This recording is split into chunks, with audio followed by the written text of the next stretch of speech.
C'était inévitable, et maintenant nous y sommes. Plus tôt dans la journée, un F-15 survolant la région de l'Iran adjacente à l'île de Karg s'est écrasé. Le gouvernement iranien affirme qu'il a été abattu. Les deux membres d'équipage se sont éjectés. Les équipes américaines de recherche et de sauvetage ont rapidement récupéré l'un d'eux.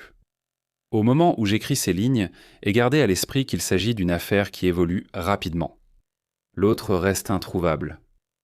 Maintenant, comme la situation risque de changer à nouveau au moment où vous verrez cette vidéo, ce que je veux faire aujourd'hui, c'est discuter du problème plus général auquel nous sommes confrontés. Peut-être que l'Iran capturera l'aviateur et nous vivrons dans une situation que je vais décrire. Ou peut-être que les États-Unis récupéreront l'aviateur. Mais avec le temps qui passe et la guerre qui persiste, en supposant qu'elle continue pendant plus de 2 ou 3 semaines, nous finirons par nous retrouver à nouveau dans cette situation. Et cela soulève la question de savoir comment réfléchir à la situation, que cela se produise maintenant ou plus tard. En particulier, je veux aborder l'histoire des abattages d'avions à voilure fixe après la guerre froide, afin d'insister sur l'inévitabilité de cette situation. Ensuite, nous examinerons les conséquences politiques de la capture par l'Iran d'un aviateur abattu. Ensuite, nous verrons comment cela pourrait changer les plans de bataille des États-Unis, tout en considérant le contexte plus large avec la Chine. Mais commençons par le problème récurrent de l'aviation. Et pour être clair, le problème ici est quelque chose qui rendrait jalouse l'armée de tous les autres pays. Les États-Unis peuvent dominer le ciel comme personne d'autre. Mais cela ne rend pas Oncle Sam invincible, et c'est peut-être l'une des leçons clés d'aujourd'hui. L'opération Tempête du désert de 1991 en est la preuve, même si elle a eu lieu alors que les États-Unis étaient en train de devenir un maître moderne et high-tech des airs. Les forces de Saddam Hussein ont abattu un peu moins de 30 avions à voilure fixe pendant la guerre, dont la plus grande part était des A-10 Warthog. Ce sont des avions très appréciés et nous en reparlerons beaucoup plus tard. Dans tous les cas, cela semble différent de la situation actuelle, car l'Irak a également fait quelques prisonniers de guerre lors de combats plus ordinaires. La meilleure comparaison actuelle est la guerre de Bosnie, où Scott O'Grady s'est caché 6 jours derrière les lignes ennemies avant d'être retrouvé et extrait par les opérations américaines de recherche et de sauvetage. Ajoutez les F-16 à la liste des avions qui ne sont pas invincibles. Au Kosovo, 2 autres appareils ont été abattus.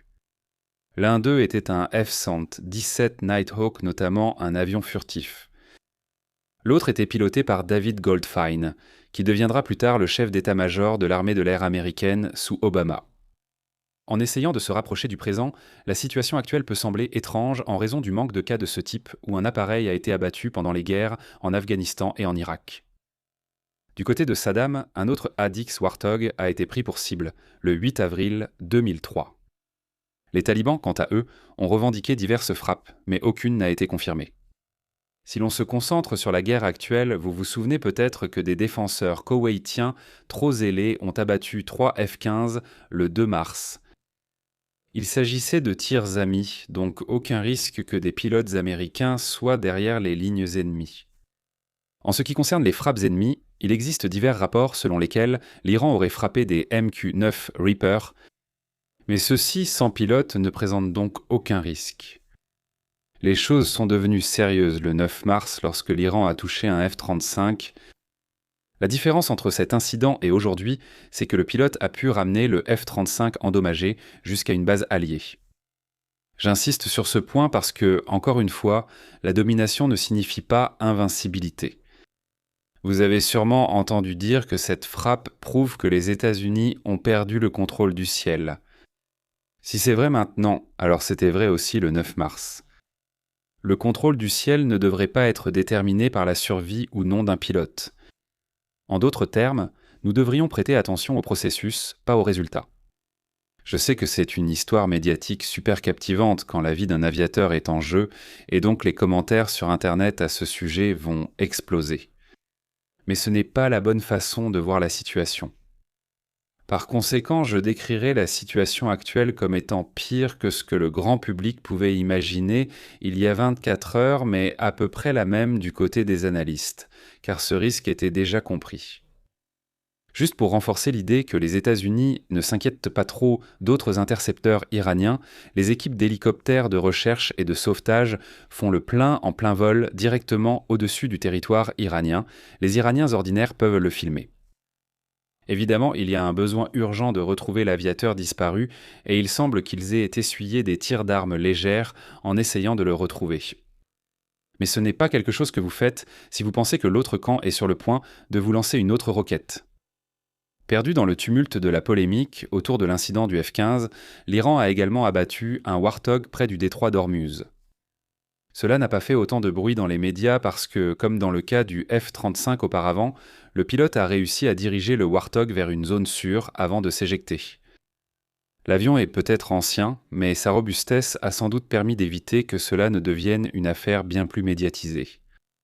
En l'état actuel des choses, tant que l'Iran ne pourra pas maintenir ce rythme d'abattage, nous continuerons à voir les États-Unis effectuer des bombardements au-dessus de l'Iran, car le niveau de menace apparent n'est pas suffisamment élevé pour justifier le retrait de ces appareils. Restez avec nous quelques minutes, nous discuterons de quelques ajustements possibles.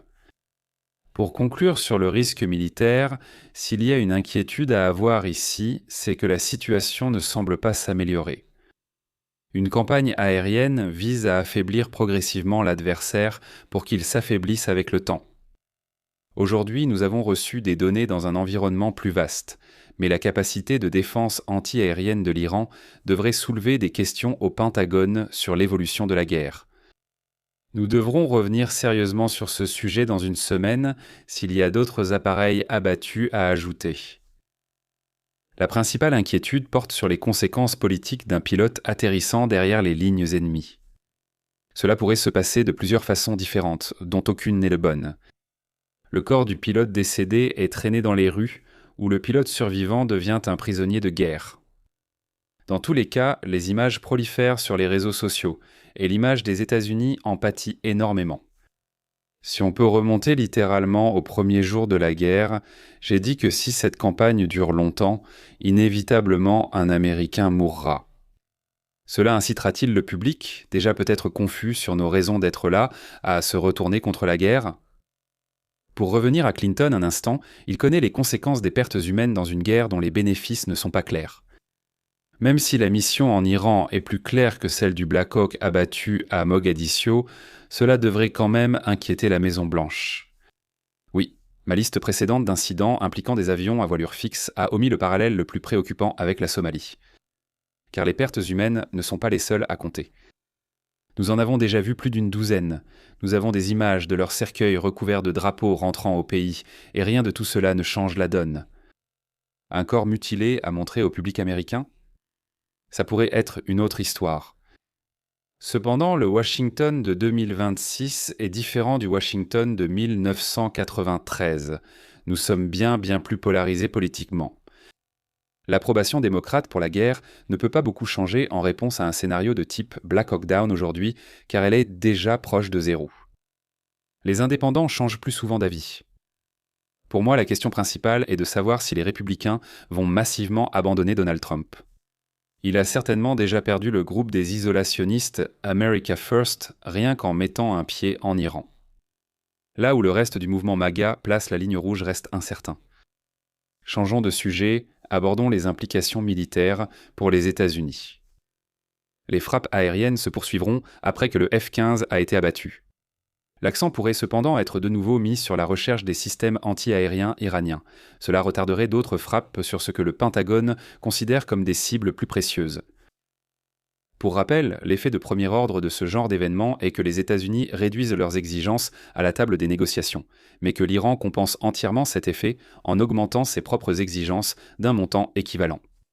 La question essentielle est de savoir comment un plan de guerre plus lent influence les frictions lors des négociations, la réponse dépendant de votre analyse des causes du conflit.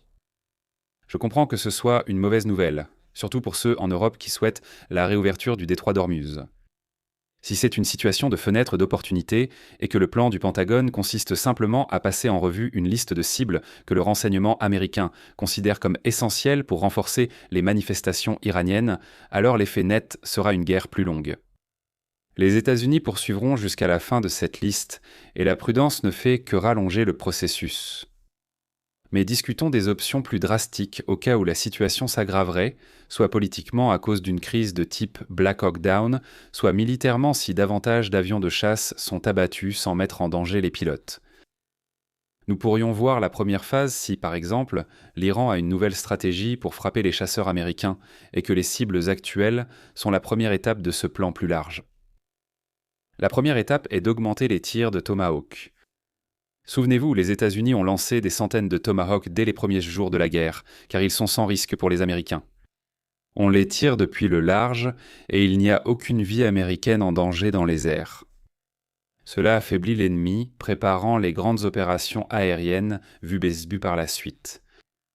Les Reapers font ce qu'ils peuvent entre-temps. La première option est donc de revenir au point de départ. Mais cela épuiserait encore plus les stocks de Tomahawk. On peut imaginer que quelqu'un au Pentagone finisse par dire à Trump que ça suffit.